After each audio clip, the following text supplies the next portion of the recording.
కొబ్బరికాయ కుళ్ళిపోయింది అనుకోండి, టెంకాయ కుళ్ళిపోయింది అనుకోండి, అది అశుభమే, శుభమైతే కాదు. ఏమిటి ఆ అశుభం?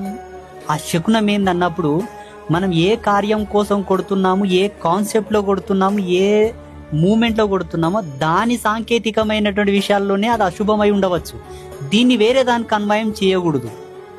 పెండిలో కొడుతున్నామా, పెండిలో కొట్టేటప్పుడు గౌరీ పూజకు కొడుతున్నావా, కాలు కట్టేటప్పుడు కొడుతున్నావా, పుస్తే కట్టేటప్పుడు కొడుతున్నావా, హారతి ఇచ్చేటప్పుడు కొడుతున్నావా, ఏ కాన్సెప్ట్లో కొడుతున్నావు ఆ సమయాన్ని బట్టి, ఆ సందర్భాన్ని బట్టి దానికి సాంకేతికమైనటువంటి అశుభం జరగవచ్చు.